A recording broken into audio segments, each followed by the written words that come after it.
બંગાળમાં ભાજપનો સુરત પ્લાન. મમતાના ગઢમાં ગાબડું પાડવા સુરતથી 4 સ્પેશિયલ ટ્રેન દોડાવશે.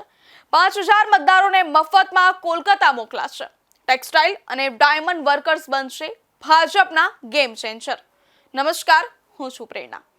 પશ્ચિમ બંગાળ વિધાનસભાની ચૂંટણીના જંગમાં મમતા બેનર્જીને હરાવવા માટે ભારતીય જનતા પાર્ટીએ માત્ર બંગાળમાં જ નહીં પરંતુ હજારો કિલોમીટર દૂર ગુજરાતના સુરતથી પણ મજબૂત વ્યૂહરચના કરી છે.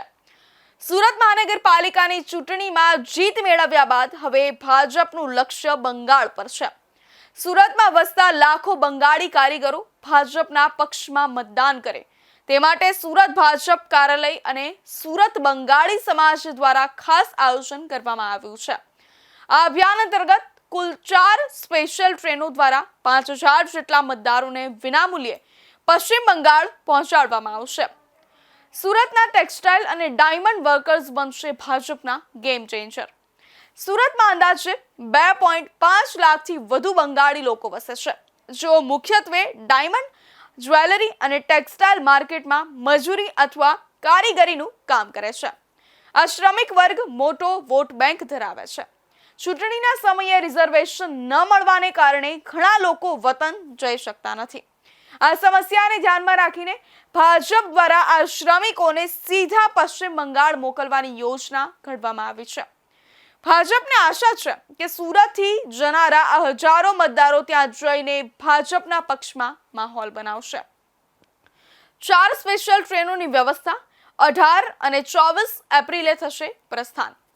ચૂંટણીના તબક્કાઓને ધ્યાનમાં રાખીને ટ્રેનનું શેડ્યુલ નક્કી કરવામાં આવ્યું છે. સુરત બંગાળી સમાજના અગ્રણી વાસુદેવ અધિકારીએ જણાવ્યું હતું કે પશ્ચિમ બંગાળમાં પરિવર્તનની લહેર છે અને તેને સાકાર કરવા માટે આ કામગીરી ચાલી રહી છે. પ્રથમ ટ્રેન 18 એપ્રિલે રવાના થશે, જ્યારે બીજી ટ્રેન 24 એપ્રિલે સુરતથી ઉપડશે. અત્યાર સુધીમાં કુલ 4 ટ્રેનની સત્તાવાર પુષ્ટિ કરવામાં આવી છે. આ ટ્રેનો સીધી કોલકાતા જશે, જેથી મતદારોને મુસાફરીમાં કોઈ તકલીફ ન પડે.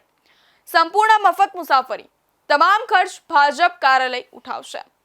સૌથી મહત્વની વાત એ છે કે આ મુસાફરી કરવા માટે શ્રમિકોએ એક પણ રૂપિયો ખર્ચવો પડશે નહીં. વાસુદેવ અધિકારીએ વધુમાં જણાવ્યું હતું કે સુરત ભાજપ કાર્યાલય અને બંગાળી સમાજ દ્વારા આ ટ્રેન સુવિધા એકદમ ફ્રી ઓફ કોસ્ટ રાખવામાં આવી છે. મધ્યમ અને ગરીબ વર્ગના કારીગરો જેઓ મોંઘી ટિકિટ કે પ્લેનનો ખર્ચ ઉઠાવી શકતા નથી, તેમના માટે આ એક સુવર્ણ તક છે. ભાજપ આ માધ્યમથી એ સાબિત કરવા માંગે છે કે તેઓ કાર્યકરો અને મતદારોની પડખે ઊભા છે. 1500 જેટલા મતદારોના ફોર્મ રદ. આ સુવિધાનો લાભ માત્ર જે તે વિસ્તારના સાચા અને નોંધાયેલા મતદારોને જ મળે તે માટે સુરત બંગાળી સમાજ દ્વારા કડક તપાસ કરવામાં આવે છે.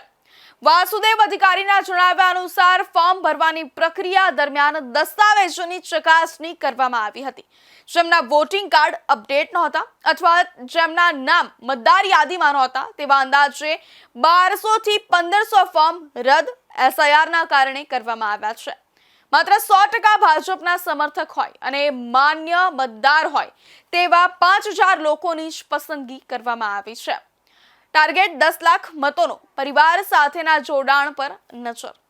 જોકે સુરતમાં 2.5 લાખ બંગાળીઓ છે, પરંતુ ભાજપનું માનવું છે કે જો પરિવહન સુવિધા વધુ મોટી હોત તો તેઓ 2 લાખ લોકોને પણ મોકલી શક્યા હોત. આ 5000 મતદારો માત્ર આંકડો નથી, પણ એક મોટું નેટવર્ક છે. આ લોકો જ્યારે પોતાના ગામ જશે ત્યારે તેમના પરિવારના સભ્યોને પણ ભાજપ તરફ વાળશે.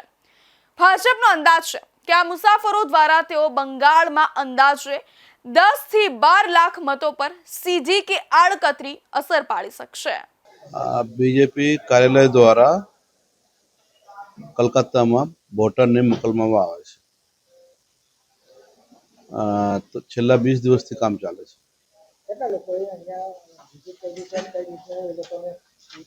એમ તો છે ને, અમારી પાસે ઇન્કવાયરી બહુ આવે છે ને અમે બહાર પાડતા નથી. કોઈ વોટ્સઅપ દ્વારા એવું કોઈ બહાર નથી પાડતા, કેમ કે અહીંયા છે 2 થી 2.5 લાખ બંગાળી છે, એમાં બધા મિક્સ છે. પણ આપણે 100% બીજેપી વોટર જોઈએ ને પશ્ચિમ બંગાળમાં ઇસ બાર મોદી સરકાર લાવવાની છે, તો એ હિસાબે એ જ રીતે કામ ચાલે છે. 6,500 થી 7,000 ફોર્મ આવી ગયું છે, પણ એમાંથી 1,500 થી 2,000 ફોર્મ કેન્સલ કરવા પડી, જેના વોટ ત્યાં નથી, જે વોટર નથી, આ જે બીજાને વોટ આપે. એટલે મારે અહીંયા તો આપણે છે ને ઓનલી ફોર બીજેપી માટે જ આપણે કામ કરીએ છીએ, ને આખું સુવિધા બીજેપી કાર્યાલયથી જ છે, ને ટિકિટ બી ફ્રીમાં જ આપે છે, એટલે ફ્રીમાં જ જશે.